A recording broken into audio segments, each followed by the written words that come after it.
Water is calm, it reflects the sky. When the mind is calm, it reflects truth. In the same way, a woman who has trained her heart and her habits becomes irresistible. Not because she tries to be, but because her presence carries a natural gravity. Consider these people are not drawn to noise. They are drawn to peace, to steadiness, to the rare quality of someone who moves with depth.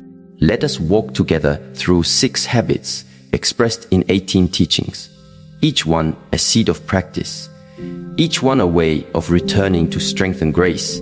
When water rests in a still lake, you can see the sky reflected perfectly upon it.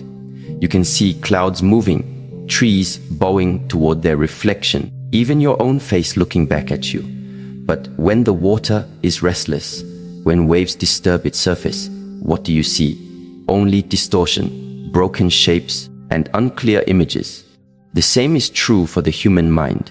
A restless mind cannot see truth, cannot recognize beauty, and cannot make wise choices. A restless heart misreads people and situations, but a still mind is like a clear lake. It reflects reality as it is. That is why the first habit that makes a mature woman truly high value, truly irresistible, is the capacity for stillness before action. Stillness does not mean inaction. It does not mean becoming passive or withdrawn. It means choosing the pause before response. It means creating space between the stimulus and your reaction. In daily life, most people live like puppets pulled by strings.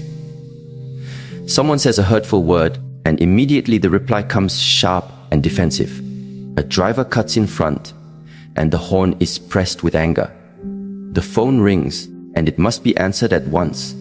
But such instant reactions show no mastery. They reveal a person controlled by external events instead of by their own spirit. A woman who carries value is one who can pause, breathe, and allow her inner clarity to choose what is appropriate. This pause itself is power. In Shaolin training, when young monks first arrive, they are eager. They want to punch quickly, to kick with speed, to demonstrate their strength. But the master slows them down. The first lesson is not movement, it is stillness. Hours are spent in horse stance, knees bent, body still, eyes calm. Many grow impatient, asking, "Why must we stand like this? Why not attack?" And the master answers, "If you cannot stand still for 5 minutes, how can you stand firm in life for 5 years?" The habit of pausing before action is not weakness, it is mastery. Because from that stillness, every movement becomes deliberate, every word becomes chosen. Think about relationships. Many connections between men and women break not because of great betrayal, but because of small, uncontrolled reactions. A careless insult, a rushed judgment, a heated word that cannot be taken back. Imagine instead a woman who, when confronted with tension, simply takes a breath and lets silence speak first. Her partner feels her strength not in her loudness, but in her calm. That calmness is irresistible because it gives safety. Everyone is drawn to the one who can hold storms without being swept away. So how to practice this in daily life? Start with something simple. When the urge to respond quickly arises, whether in conversation or when tempted to check your phone, pause for 2 breaths. This is not laziness. It is training. 2 breaths create space. In that space, clarity comes. In that clarity, you are no longer a puppet. You are the master. And this mastery, though invisible to the eye, is felt deeply by those around you. They trust you because they sense you are not reactive, but conscious. Ask yourself now, how many times have I spoken words I later regretted simply because I did not pause? How many conflicts in my life could have softened if only I had taken 2 breaths before replying? Reflection like this invites humility, and humility is the soil where high value grows. The woman who pauses, who carries stillness, is a rare presence in a noisy world. Her stillness becomes her power, her magnetism, her natural attraction. Not because she tries, but because she simply is. Now let us flow into the second teaching. Words are not neutral. They are living energy. They shape the world around us and within us. A high-value woman understands that her words can either heal or harm, bring peace or ignite fire. This is why she chooses words as medicine. She does not waste them in gossip. She does not weaponize them in anger. And she does not cheapen them with constant flattery. Instead, she speaks with intention, with discipline, and with care. Her words become rare and therefore precious. They carry weight. People listen when she speaks, not because she is loud, but because she speaks with purpose. There is an old saying in the East, the tongue is soft, but it can break bones.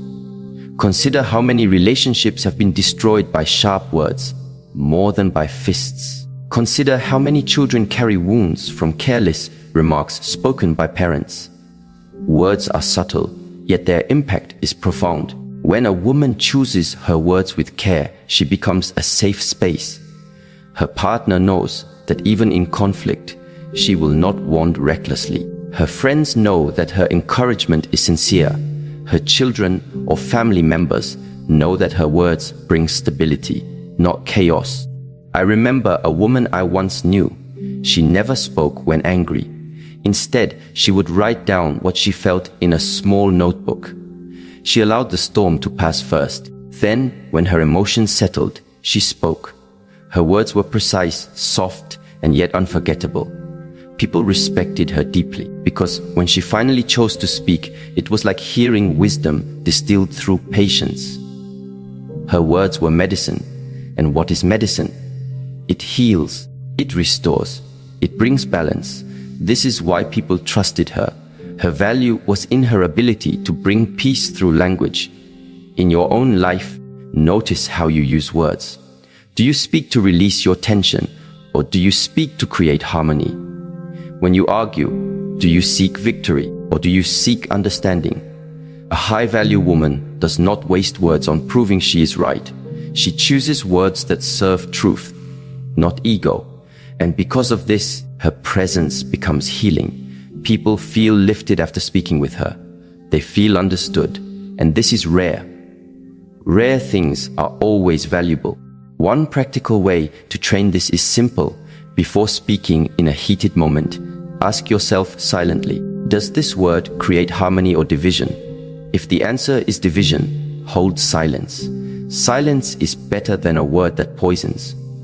In time, this discipline becomes natural. And when your words do come, they will be respected, treasured, and remembered. This is not about manipulating others. It is about living with integrity. Your speech reflects your inner discipline. And inner discipline is magnetic. People feel it. They are drawn to it because it is safe and strong. Ask yourself, are my words leaving behind a trail of healing or a trail of scars? This question alone, if asked sincerely, can transform your relationships. It can help you become someone whose presence feels irresistible, not because of beauty or charm, but because of the way you make others feel when you speak. To be listened to, trusted, and respected. This is a far deeper form of attraction than appearance alone. And so we come to the third teaching. High value is not only in stillness of mind or in wise speech. It is also carried in the body, in the way one moves, walks, and holds oneself. The way a woman walks tells a story. It tells of her inner state, her balance, her dignity, and her self-respect. Walking with grace is not about perfection or elegance in the worldly sense. It is about harmony in energy. It is about alignment between the inner and the outer. People sense grace not with their eyes, but with their nervous system. Grace calms others. Grace attracts without effort. There is a memory that stays with me.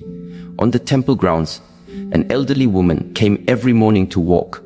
She was not young, not tall, not dressed in any special way.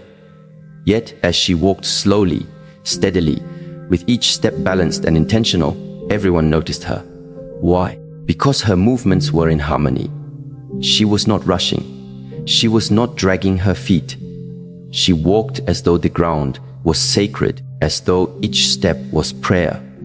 People felt drawn to her, not because of beauty as the world defines it, but because of the energy she carried in her walk. This is what it means to walk with grace.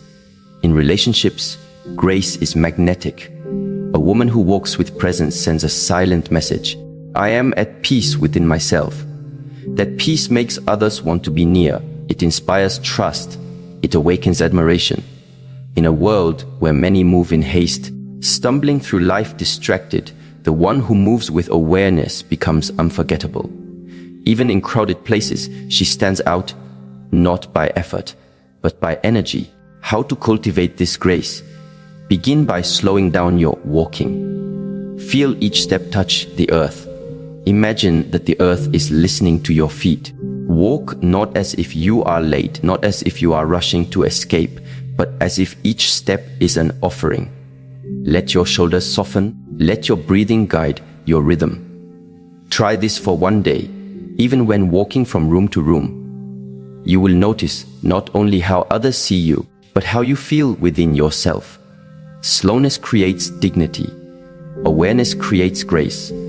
Ask yourself, when I walk, am I rushing through life, or am I honoring each step? What story does my walk tell about me? Does it tell of anxiety, distraction, or insecurity? Or does it tell of presence, steadiness, and calm? Your walk reveals your state of being. To walk with grace is to live with grace. And this is irresistible. People do not consciously say, she walks beautifully. But unconsciously, they feel it. They feel peace in your presence. They feel admiration for your composure. They are drawn to you because you carry harmony in your body as well as in your mind. Stillness before action, words as medicine, walking with grace. These three teachings already shape a woman into someone magnetic, not by effort, but by alignment. She becomes irresistible, not because she tries to attract, but because she carries within herself the qualities that every heart is hungry for: calmness, clarity, and harmony. These are the habits of one who has trained her spirit. These are the habits of one who is not ordinary, but extraordinary in her maturity. When you stand before a great mountain, you realize something important. The mountain does not shout. It does not move for every wind. It does not need to explain its height. Its strength is not in constant display, but in its silent endurance. This is the essence of restraint. True power is not in grasping for everything, not in saying everything, not in showing everything, but in the discipline of choosing what not to do, what not to say, what not to accept. A woman of depth, of maturity, of high value does not reveal herself by chasing or by proving.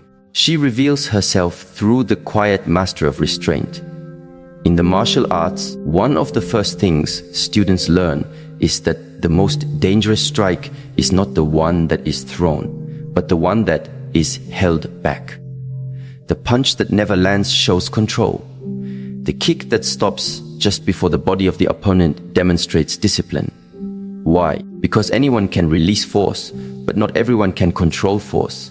The same is true in life. Anyone can lash out in anger, indulge in excess, or run after fleeting desires. But not everyone can step back, smile gently, and choose patience instead. It is this control, this refusal to be enslaved by impulse, that makes a woman truly radiant. She becomes someone others admire because her strength is not chaotic, but contained. Her energy is not wasted, it is preserved. Restraint in daily life can be practiced in simple ways. When anger arises, she does not allow her voice to rise with it. When gossip tempts her, she chooses silence. When an unhealthy relationship knocks at her door, she does not open it, even if loneliness whispers. This restraint is not bitterness, it is clarity. It is the ability to see what drains life and to choose against it, even when emotions try to persuade otherwise. Such restraint, practiced again and again, becomes dignity. And dignity is irresistible, for it cannot be bought, borrowed, or faked. It is the quiet fragrance of self-respect. Consider how restraint transforms relationships. When one partner lashes out, the other often reacts, and the fire grows. But if one holds restraint, refusing to escalate, the fire has no fuel. Arguments soften. Respect is preserved. When someone presses you to explain yourself, sometimes restraint means you do not justify, you do not beg for understanding. You allow silence to speak.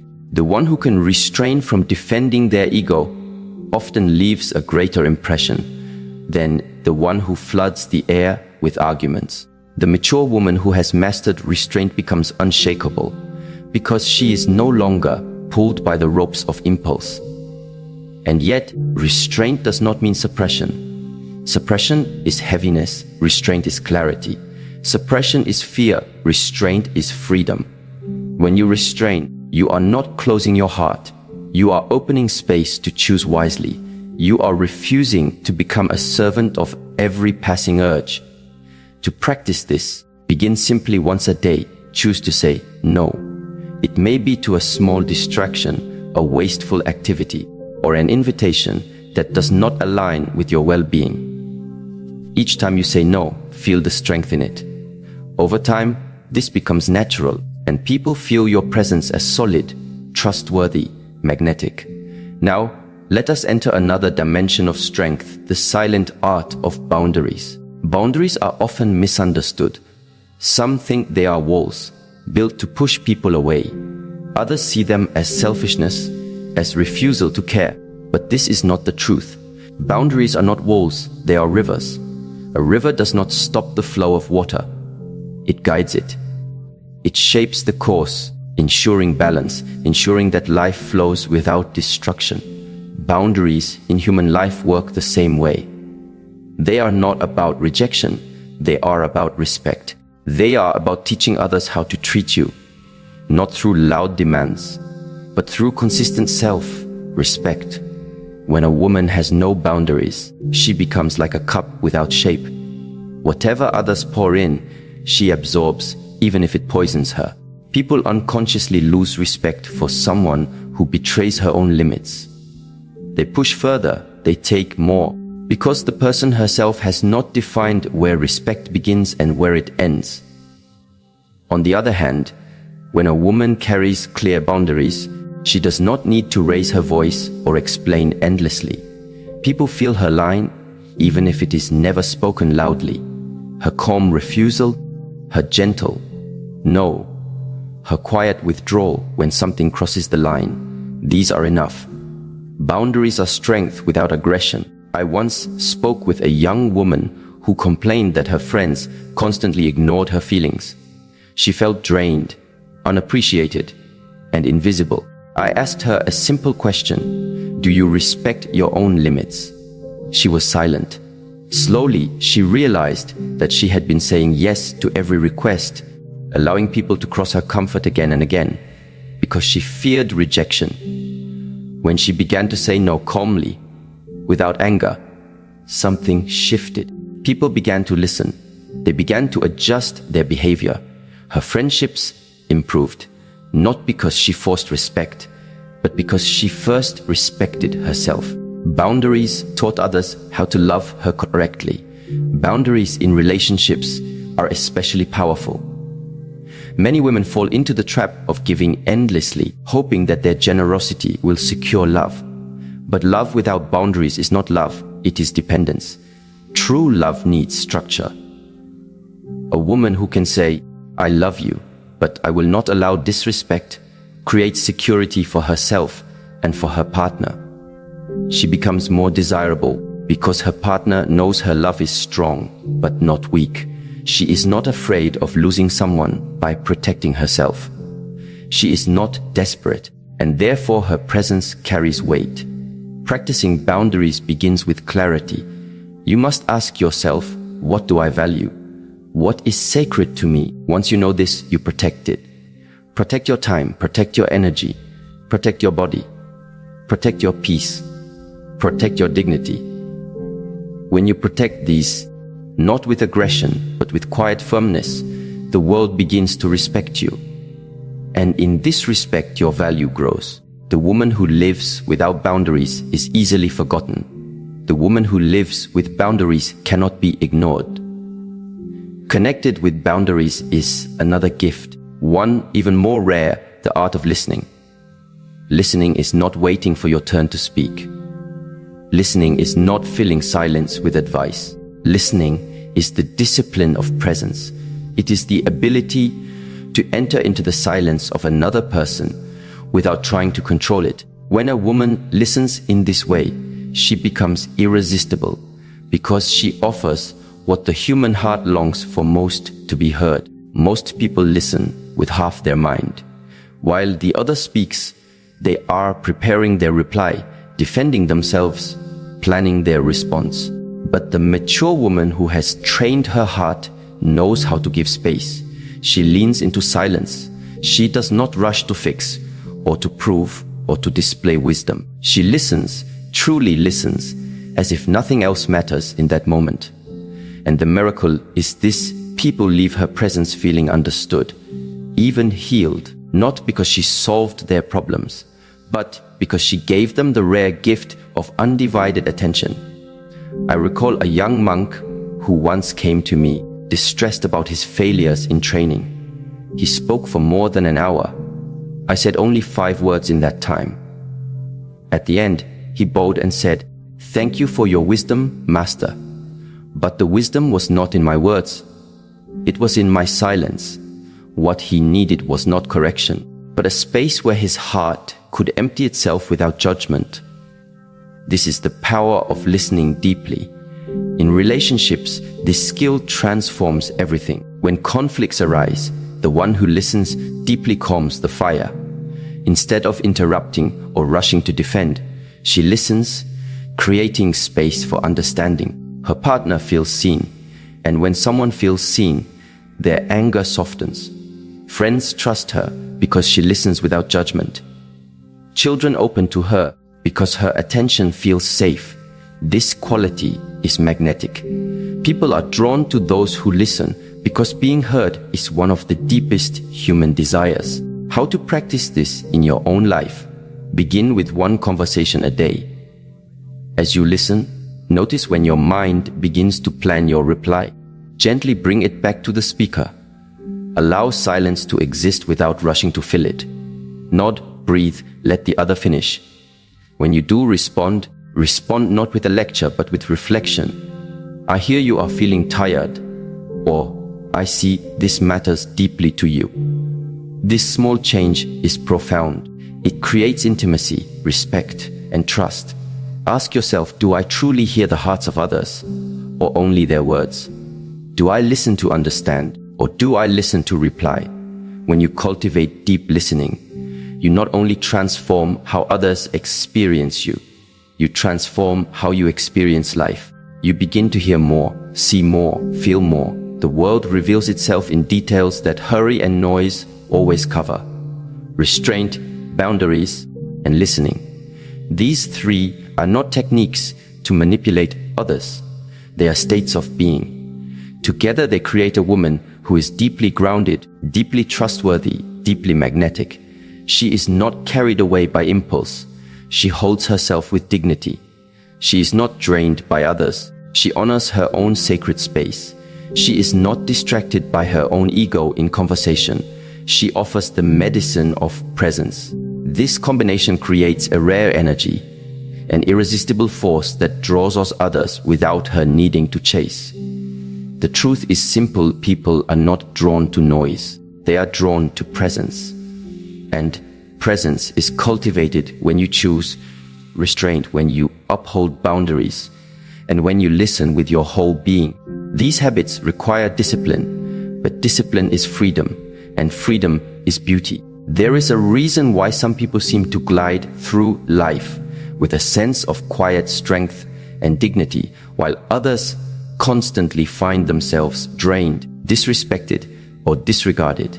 That difference often lies in the way they understand their worth and protect it. Many individuals struggle not because they lack intelligence, talent, or goodness, but because they allow themselves to be pulled into the gravitational field of people who neither value their presence nor respect their boundaries. Respect is not just about courtesy or politeness. It is about recognition of your humanity, of your right to exist without being diminished. And the way you carry yourself, the standards you set, and the limits you enforce will determine whether people honor that or trample it. When you begin to live with awareness of your value, you realize that not every situation requires your presence. Not every person deserves your explanation, and not every battle is meant for you. Life has a way of testing whether you are willing to defend your own dignity or whether you will easily surrender it for temporary approval. The mistake that so many make is in thinking that being accommodating, endlessly forgiving, or excessively available will win them love and loyalty. In reality, it often breeds the opposite: contempt, manipulation, and neglect. Those who give without discernment, who serve without boundary, eventually become invisible in the eyes of those who take from them. You must remember that how others treat you is often a reflection of what you first accept for yourself. If you allow disrespect once, you silently give permission for it to continue. If you shrink yourself to make others comfortable, you teach them that your light is negotiable, that your truth can be dimmed for their convenience. And once that standard is set, it becomes harder to undo. People rarely raise the level of respect they give you on their own. It is you who must insist on it. The strength to do this, however, doesn't come from arrogance or hardness. It comes from clarity. It comes from knowing what you will and will not tolerate, and being unshakable in that stance, even when it costs you relationships, opportunities, or temporary comfort. Many fear this level of firmness because they do not want to be seen as cold, selfish, or unloving. But true love, whether for yourself or for others, cannot survive without respect. Love without respect becomes exploitation. Kindness without respect becomes servitude. Patience without respect becomes enablement of abuse. Consider for a moment how often you have excused someone's repeated mistreatment of you because you believed their potential mattered more than their actions. Perhaps you told yourself, they didn't mean it, or if I just keep being patient, they'll change. But years pass and the pattern only deepens. Respect is never cultivated by passivity. It is demanded through consistent action. When you stop giving excuses, when you finally walk away from behavior that undermines you, you send a message not only to others, but to yourself. I am worth more than this. That shift, though painful, is the beginning of reclaiming your power. You see, people instinctively test boundaries. Even those with good intentions want to see how much they can lean on you, how far they can push, how much of yourself you are willing to sacrifice. This is not always malicious. It is human nature. But if you never draw a line, if you never enforce a standard, you cannot blame others for walking all over what you left unguarded. Your life is like a house key. If you never lock the doors, if you never maintain the walls, anyone can enter and rearrange things to their liking. And then you wonder why your peace feels disturbed, why your energy feels stolen, why your joy feels fleeting. The truth is, many people confuse selflessness with self-erasure. They think being good means never saying no, never challenging mistreatment, never withdrawing from those who exploit them. Yet there is nothing noble about being depleted. A candle that burns at both ends does not light the room longer. It burns itself out faster. Protecting yourself is not selfish. It is stewardship of the life you've been given. When you operate from that understanding, your presence becomes more powerful, your words carry more weight, and your love has more authenticity because it comes from a whole, respected self rather than a broken, desperate one. Think of the times when you stayed silent while someone insulted you. dismissed your feelings, or took advantage of your kindness?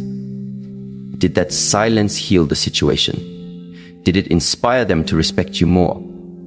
Or did it embolden them to repeat the pattern? Often, the latter is true. Silence in the face of disrespect is interpreted as consent. Your unwillingness to confront does not spare you from conflict. It invites more of it. Yet when you calmly, firmly, and consistently draw a line, something shifts. The wrong people will retreat, but the right people will rise to meet your standard. And in that way, your circle becomes purified, not by chance, but by your courage to enforce respect. It is also important to understand that respect begins in the smallest details. It is not only about how people treat you in grand moments, but in everyday interactions. Whether they listen when you speak, whether they keep their promises, whether they acknowledge your boundaries without resistance. If someone consistently interrupts you, dismisses your efforts, or ignores your requests, they are already communicating their level of respect. Do not deceive yourself into thinking they will honor you in greater matters when they fail in the small ones. Attention to detail in relationships reveals the deeper truth. Those who value you will show it not in occasional gestures, but in consistent patterns. At times, enforcing respect requires solitude. Walking away can feel lonely, especially if you have invested years into a relationship, a friendship, or a work environment. The temptation to compromise just to keep company is strong. But loneliness with dignity is always better than togetherness with dishonor. One sharp season of solitude can cleanse your life of years of toxicity. And when you endure that period with strength, you attract the kind of people who are drawn not to your weakness, but to your strength, not to your availability, but to your self-respect. To live this way, you must cultivate an inner stillness that is not swayed by guilt, manipulation, or pressure. People will call you difficult when you enforce standards. They will call you arrogant when you refuse to be mistreated. They will call you selfish when you choose peace over chaos. But remember, their labels are a reflection of their discomfort, not your worth. The ones who truly belong in your life will never be threatened by your strength. They will be inspired by it. There comes a moment